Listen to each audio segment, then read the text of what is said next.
introducen hacia los músculos papilares y que tienen una característica que desde el punto de vista microscópico vamos a ver tanto en el músculo como en la barba, vamos a ver entonces los cuerpos de ancho y vamos a ver la necrosis fibrinoide con todas las células inflamatorias que está acá. Más o menos. Aquí se las traje de una vez con este cuadrito, ya se las estoy marcando, ¿okay? Para que hagan el diagnóstico diferencial, porque si se la ponen a leer en el texto se van como que a enredar un poquito. Presten atención. ¡Wow! ¡Ese video! Presten atención para que vean entonces la diferencia.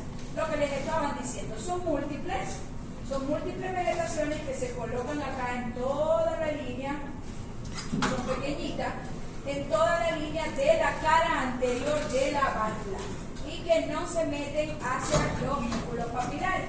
Si se ponen a ver esta que estamos observando acá, que es la endocarditis infecciosa, que ahorita vamos a hablar de la endocarditis infecciosa, aprovechen de una vez a ver cómo son las vegetaciones aquí, porque todas estas patologías que están acá, igualito que tenemos la de lupus, el eritematoso sistémico y la no trombótica, ¿okay? Todas son enfermedades que tienen afectación valvular y que tienen como característica macroscópica la presencia de estas vegetaciones. Por ejemplo, acá en la endocarditis infecciosa son múltiples vegetaciones que confluyen y hacen una vegetación grande. ¿Okay? Son múltiples y pequeñitas, están observando allí, que confluyen. También están en la cara anterior de la válvula, pero tienen una diferencia, que ellas penetran e infiltran, se extienden hacia los músculos papilares. En la enfermedad no trombótica van a ver que son grandes también, están separadas, no son confluentes, se colocan también a nivel de la cara anterior de la válvula y tampoco penetran e infiltran los músculos papilares. Y en la del lupus eritematoso sistémico, en la enfermedad de Lyme-Fish, las van a ver que ellas están tanto en la cara anterior como en la cara posterior y son de diferentes diámetros. Están en cara anterior y cara posterior, tampoco infiltran los músculos papilares. De manera que la única que infiltra los músculos papilares es la endocarditis infecciosa. ¿Okay? Y la única que se ubica en la cara anterior y en la cara posterior es la del lupus eritematoso sistémico. Todas estas enfermedades cursan con vegetaciones a nivel valvular. Pasan así. ¿Estamos claros? Sí. Como con la endocarditis infecciosa, que un nombre se lo dice, es un proceso inflamatorio de origen infeccioso en el endocardio. De esa manera lo definimos. ¿Ok? Que afecta a las válvulas también, por supuesto, endocardio y válvulas. Las vegetaciones, el diagnóstico siempre es histológico. De la endocarditis infecciosa, que vamos a ver numerosos microorganismos. A ver, ustedes nunca han visto casos de endocarditis infecciosa. ¿Por qué creen ustedes que ocurre la endocarditis? Por producir. La causa por inoculación a través de agujas con drogas. ¿Qué más? Procesos dentales. Procesos dentales es sumamente frecuente. Por eso es que es muy a los pacientes, antes de hacerle cualquier extracción de una cordal, de cualquier molar, sobre todo si hay gingivitis o algo que hay tantos gérmenes en la boca, siempre dan tratamiento con antibiótico previo, precisamente para evitar. Entonces, vamos a ver estos gérmenes, los más frecuentes son las bacterias, ¿okay? Las bacterias se van a ver desde el punto de vista, y para que les quede claro, uno puede ver en una citología o en una biopsia la colonia de bacterias, pero nunca podemos saber qué tipo de microorganismo es.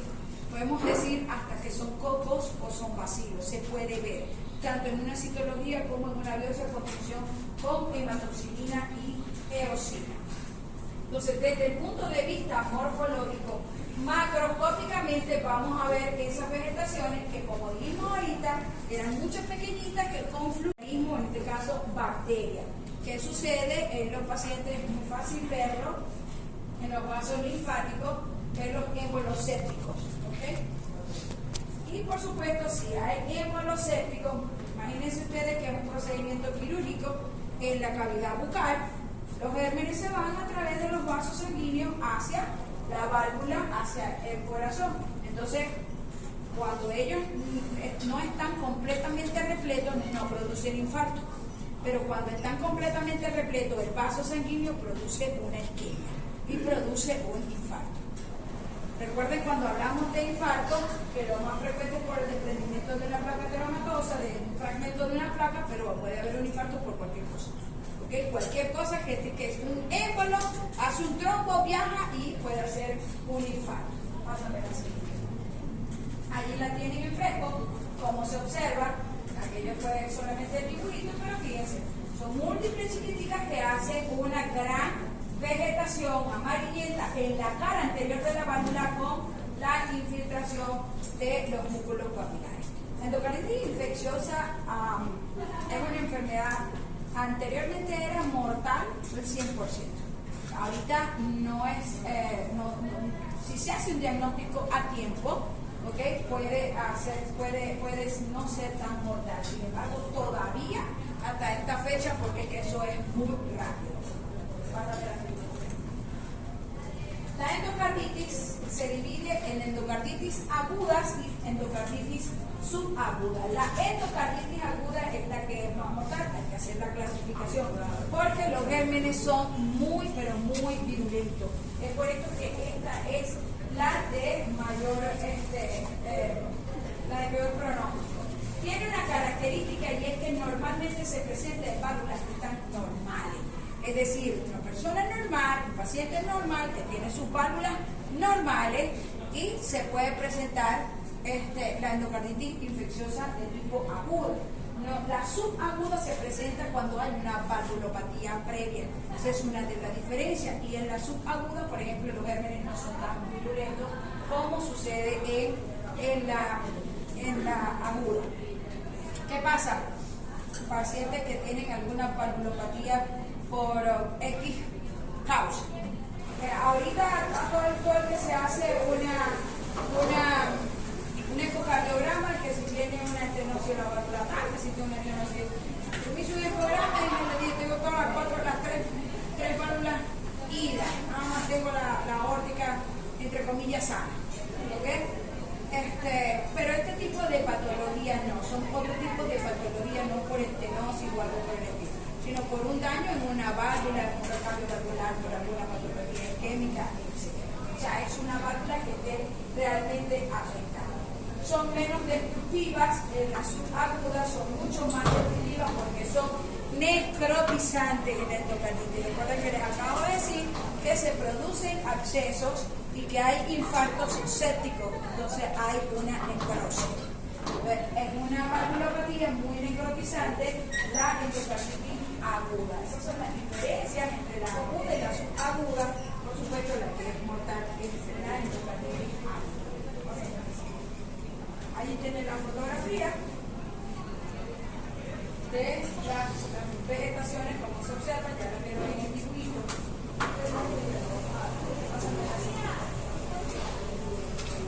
Miocardiopatía. ¿Está clara la valvulopatía? Sí. Es fácil. Patología cardiovascular es sumamente fácil, porque han visto mucha hipertensión, infarto, semiología, había bastantes casos de lo que es un poquito más tedioso en el infarto, las características macro, micro, que es lo nuevo para ustedes. Vamos a hablar, el nombre se lo dice. Miocardiopatía, ¿qué es eso?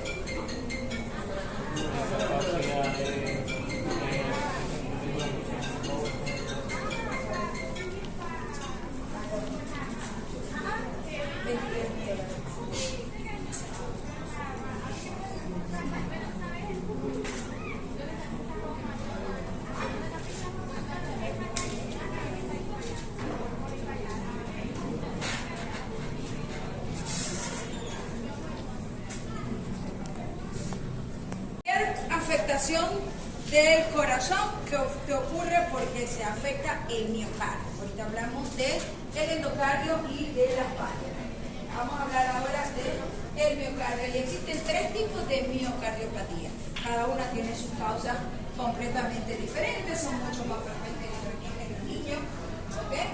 Afecta a ambos sexos por igual. Vamos a comenzar a hablar de la miocardiopatía dilatada. Hace un poco años, ustedes tienen que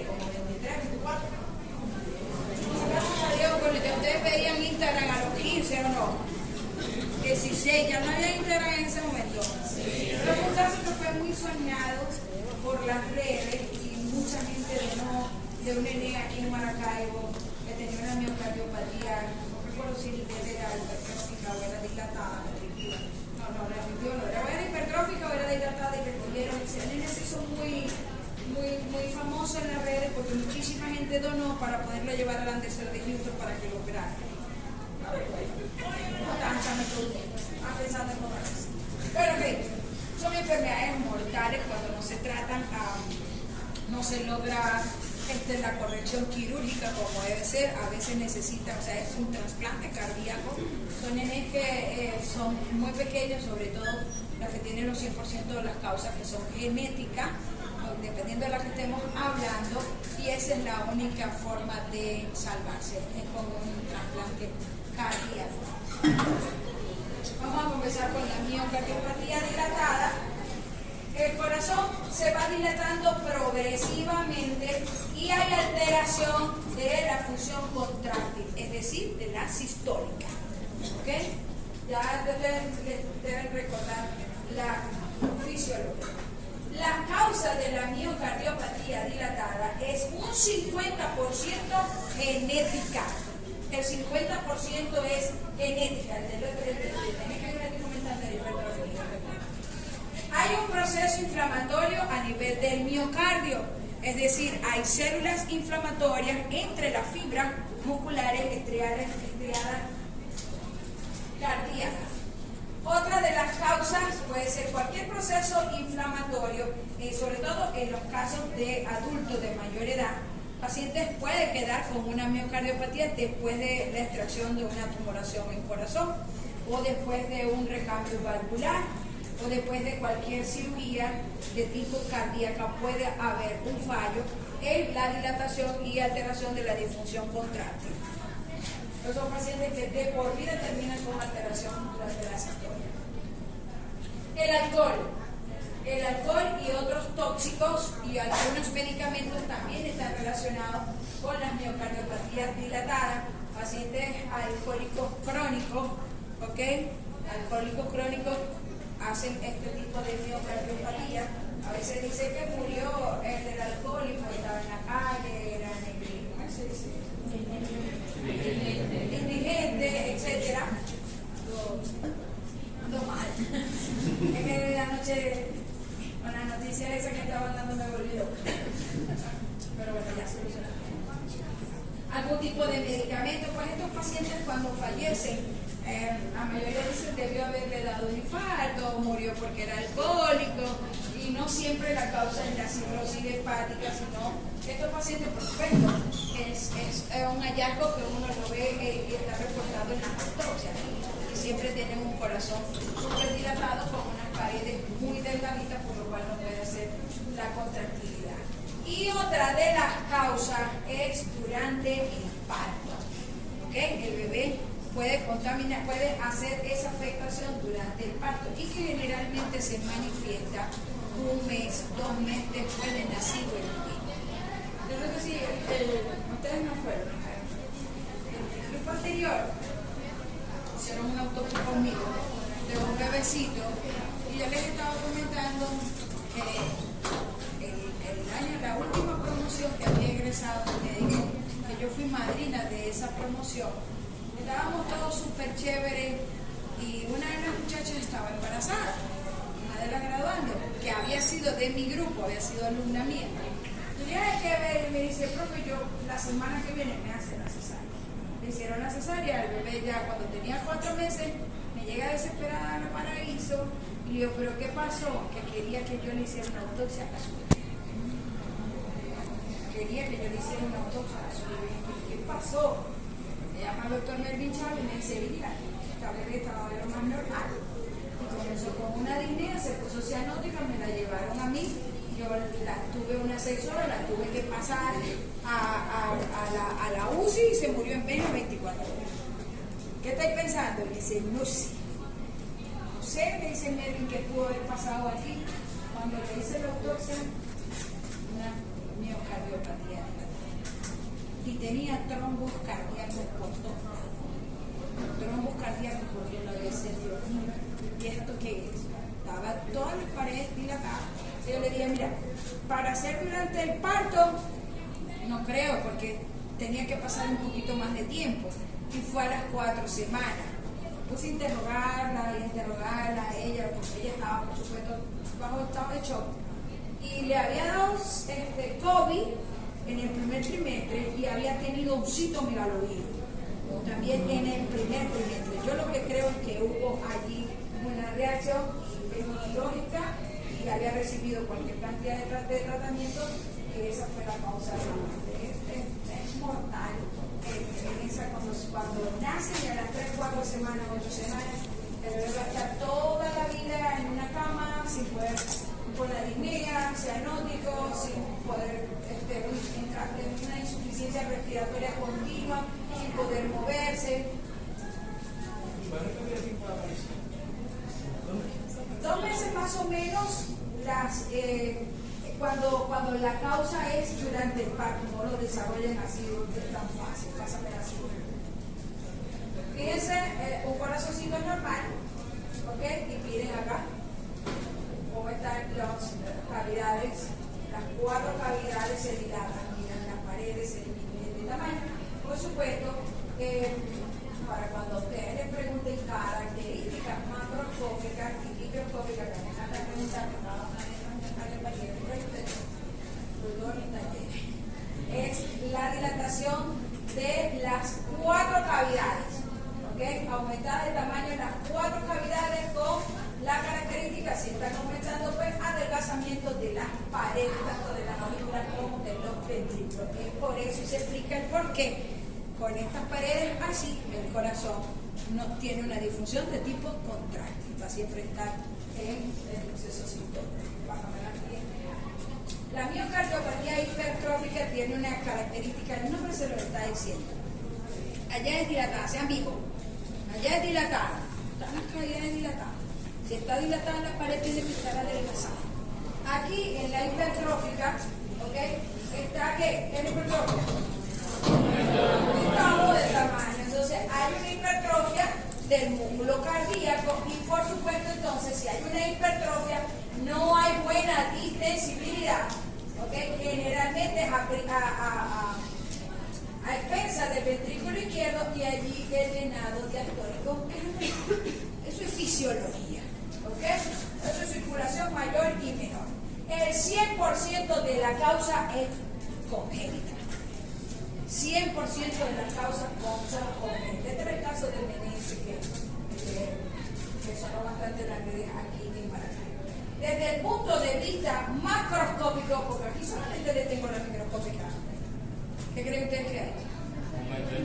Ha aumentado de tamaño, ha aumentado de peso, aun cuando es un nené, eso tiene, que es más frecuente en los nenes, es mucho más frecuente en los nenes. Recuerden que el 100% de las causas son genéticas, es más frecuente en los nenes, niños jovencitos, es muy raro que alguien, a menos que se le haga otra cosa, llegue a la adultez con este tipo de patología, pero a toda edad siempre hay las medidas estándares de cada ventrículo del corazón por meses, por año, en hembras y en varones.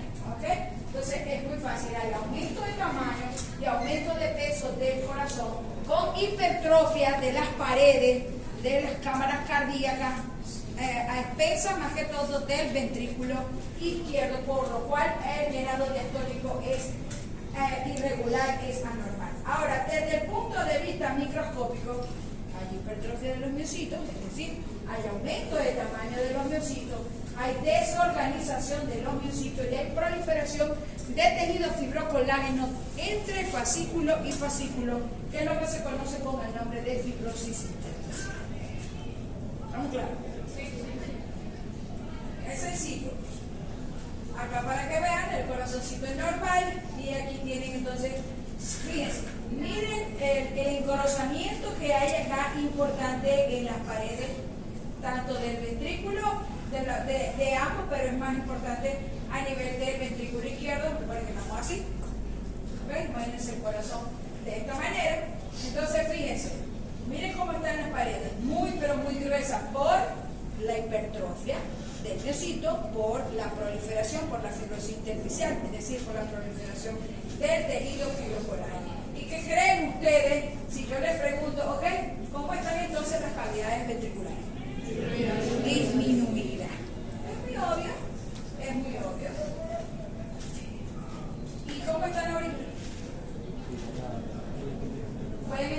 normal o aumentada. Porque esto al estar disminuida tiende como a cerrar un poquito y a ser más amplia, pero es más que todo por compresión de ambas aurículas. Pásame la siguiente. La restrictiva, ¿ok? Es la tercera para terminar con la miocardiopatía. Esto es cuando hay un descenso de la sensibilidad de los ventrículos y esto deteriora el llenado ventricular durante la diástole. ¿Ok? Cuando se está distendiendo, dilatando los ventrículos, él tiende a descender un poquito. Lo van a ver en la fotografía. La causa no se conoce. En la fotografía más adelante lo van a ver. No se conoce la causa. ¿Ok? Es idiopático. Todo lo que es idiopático es de origen desconocido. ¿Qué se observa desde el punto de vista morfológico? Los ventrículos aumentados de tamaño y hay dilatación en ambas aurículas. ¿Ok? El corazón también tiende a estar aumentado de tamaño. No es tan visible como en la miocardiopatía dilatada, como en la miocardia hipertrófica, pero también hay aumentos de tamaño. Vamos a ver así. Fíjense ahí. ¿Cómo le dije que estaba en la aurícula? Dilatada. ¿Ok? Y se ven entonces con cierto más dilatación durante la sístole que durante la diástole, porque le dije que hay un descenso durante el llenado de las aurículas. ¿Ok? Y se ve dilatada. Fíjense cómo están las paredes. ¿Cómo están las paredes? Delgadas. Por supuesto, con este descenso que ocurre de las aurículas durante la diálisis, el llenado es insuficiente. ¿Ok? Por eso se llama restrictiva, porque se restringe el llenado de las válvulas. Por supuesto, al final, ¿qué es lo que se produce? Una insuficiencia a nivel de estas válvulas, de las auriculoventriculares, de ambas válvulas auriculoventriculares. ¿Está claro? Fíjense, esos inditos están en el texto de Rollins. Yo no saqué de Ángel Maspereo, el libro más católico, pero creo que están en el texto de Rollins. Si no, ustedes la ven. Pero con el dibujito ustedes sacan las características macro. Y así se lo van a estudiar, macro y micro de cada una, y causa y cuál es la consecuencia de cada una de ellas. Pericarditis, el nombre se lo dice, un proceso inflamatorio a nivel del pericardio, que es la bolsa serosa, la membrana serosa que envuelve al corazón. Los procesos inflamatorios, tanto en el pericardio como en cualquier membrana de boca, pleura, etc., que lo van a ver también cuando vean respiratorio, y igualito cuando se ve digestivo, todos estos procesos inflamatorios siempre tienen causas traumáticas y causas infecciosas. La mayoría de la gente cree que todo lo que es inflamación es por algún microorganismo, pues no, por un traumatismo también. También se ven las pericarditis. Las pericarditis, los procesos inflamatorios siempre tienen que dividirlos en agudos y crónicos, donde quiera que lo vayan a ver. Entonces, pericarditis aguda, ¿recuerdan el caso de inflamación? Esto es lo mismo. ¿Ok? ¿Cómo sabemos que es una pericarditis aguda desde el punto de vista microscópico? Así no sepamos la causa, ¿qué es lo que le está ocurriendo? Por la presencia de neutrófilos en la membrana. ¿Así? Yo veo una pericardio y veo neutrófilo y digo una pericarditis aguda. Un proceso inflamatorio agudo. ¿Traumático o infeccioso? No sé, ahí vamos a comenzar a investigar. ¿Le dio un infarto al paciente? ¿Tiene un infarto previo? No lo sabemos, investiga. Puede ser que tenga una pericarditis post algún infarto que no sabemos. En este caso la más frecuente es la fibrinosis. ¿Tuvo una cirugía previa? ¿O tiene una enfermedad inflamatoria, infecciosa, algún proceso infeccioso en el cuerpo, más que todo viral o bacterianos, que puedan hacer algún tipo de esta pericarditis? ¿Ok? En el COVID, durante el COVID se vio bastante pericarditis intersticial. Ahora, la vamos a dividir de la misma manera: serosa, fibrinosa y purulenta o supurativa. Y le vamos a agregar la gaseosa, que es la que se observa en la tuberculosis, y y las hemorrágicas, que normalmente ocurren por neoplasias de tipo malignas, pero también pueden ocurrir por traumatismo, las pericarditis hemorrágicas. Las pericarditis agudas serosas, de tipo serosa, las que son incipientes, las vemos en las fiebres reumáticas, en el lupus, en la esclerodermia y en otros tipos de tumores, ya no necesariamente de tipo maligno. La fibrinosa y la serofibrinosa, recuerden que serofibrinosa o fibrinopurulenta, que los exudados en los procesos inflamatorios pueden mezclarse dos nombres. O sea, en orden siempre, primero es seroso, después es fibrinoso, no fibroso. Ojo, que le encanta confundir esa palabra. Seroso, fibrinoso y purulento. Pero puede verse serofibrinoso y uno dice está en la etapa entre transición de la serosa, que son las primeras 24 horas, a la fibrinosa. ¿Okay? Y tener unas características de que ya no es el líquido tan clarito, sino que hay cierto material fibrinoide en ese contenido. O puede ser fibrinopurulenta. La mayoría de las apendicitis agudas gangrenosos son fibrinopurulentas cuando pasan de 72 horas para sentir cuando ya sacan el apéndice, pues el exudado que tiene en la superficie es fibrinopurulenta. Estos tipos de pericarditis fibrinosa y serofibrinosa es más frecuente en los infartos agudos al miocardio. ¿Por qué creen ustedes que muchos infartos que pasan a veces desapercibidos y no son tan tontos, ¿okay? Algunos cardiólogos lo diagnostican con el soplo o los sistólicos? A ver, ¿viste fisiología? ¿Saben cuál es el soplo o los sistólicos? Sí, el ciclo. Todo el ciclo, toda la sesión. No la escucho. Ay, sin miedo, no estoy poniendo nota. A ver. Que abarca todo el ciclo, pues desde el ciclo del comuniano. Ok, ¿y cuándo ocurre ese soplo? Para que se escuche de esa manera, ¿qué es lo que pasa? Pero una dilatación popular. Es cuando rosa la hoja parietal y visceral del pericardio. O sea, hay una pericarditis fibrinosa. Cuando ellas dos rozan esa hoja visceral con la hoja parietal, es cuando se produce, porque tiende a pegarse un poquito porque es fibrinosa, es cuando se produce el soplo o los sistólicos. Cuando un cardiólogo lo escucha y dice, este paciente debe haber tenido. La denominamos frotis pericárdica. Ahí sí me raspaste porque yo creo que el frotis pericárdico es después. Yo creo que el frotis pericárdico, esto es roce entre las membranas, que es lo que hace que haya ese sonido, el soplo o los soplos. La purulenta y la supurativa, lo más frecuente es por microorganismos de tipo pásame la siguiente. Es muy sencilla y desde el punto de vista histológico, más micro, lo mismo que ustedes ven en un proceso inflamatorio agudo en cualquiera de las tres etapas. Pero también hay pericarditis crónica. ¿O no?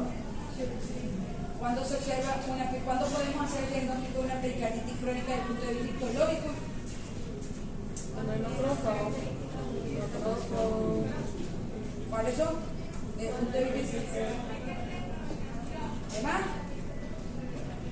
Linfocitos y células plasmáticas. ¿Ok? Vamos a hablar de las neoplasias. Neoplasias cardíacas diferentes a vasculares. Ojo. Ya no vamos a hablar de los hemangiomas, ya esto es primario del corazón. Y como yo les estaba diciendo a ustedes, a todas las neoplasias, mi corazón, cuando uno habla de neoplasias debe decir siempre si la neoplasia es primaria o la neoplasia es secundaria o metastásica. Cuando se dice neoplasia secundaria es decir lo mismo que metastásica. ¿Ok? Metastásica, ya ustedes vieron el tema de neoplasia, es cuando una célula neoplásica maligna se ocurre en un sitio equidistante al sitio donde se está originando. Por ejemplo, mama, metatiza cerebro, metatiza pulmón, o sea, eso es una metástasis.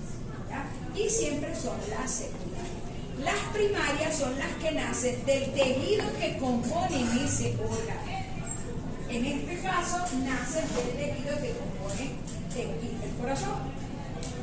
También tenemos, de acuerdo a esto es de acuerdo al origen, pero las neoplasias también se clasifican en benignas y malignas de acuerdo a su comportamiento biológico. Yo aquí las estoy clasificando de acuerdo al origen y yo les voy a ir explicando cada una de ellas de acuerdo a su naturaleza. El mixoma es la neoplasia más frecuente del corazón.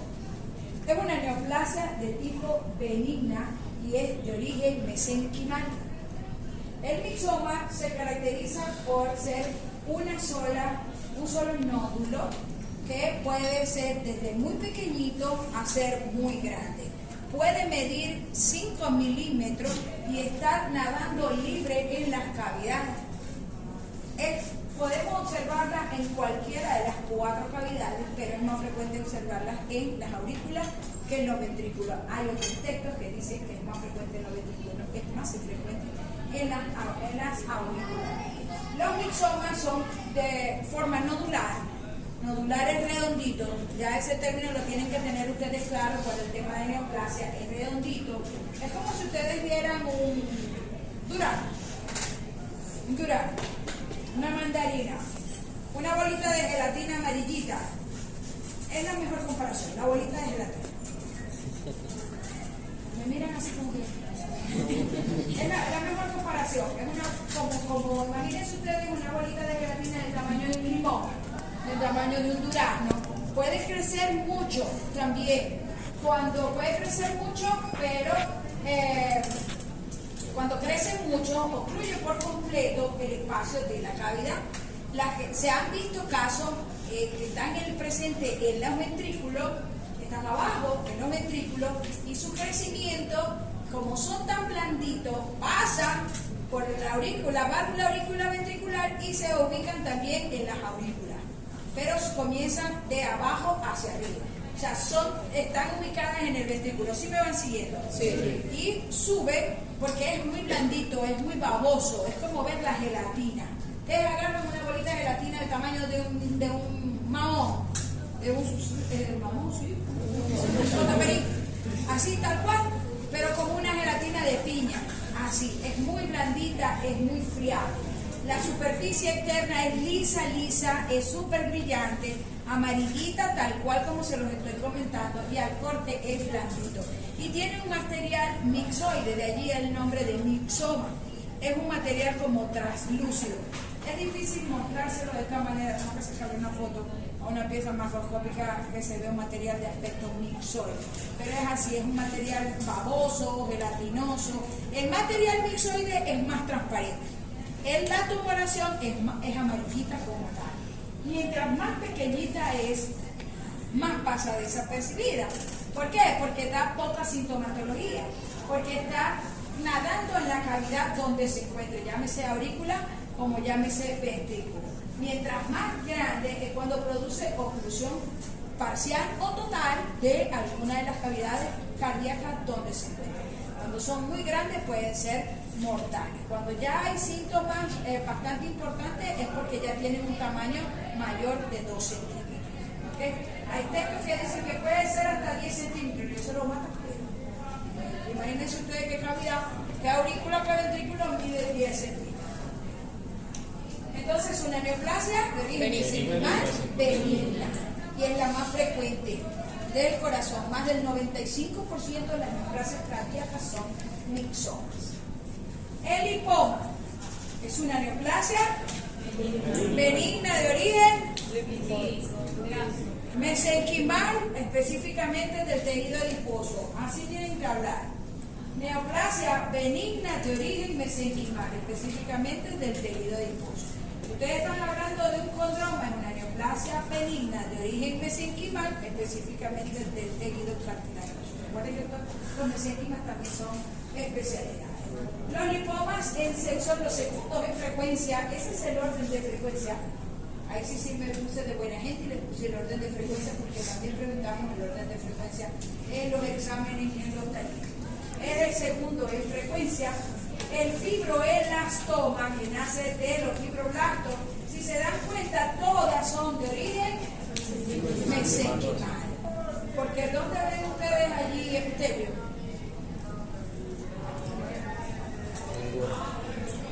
Mesenquimal, ¿verdad? Músculo. A pesar de que la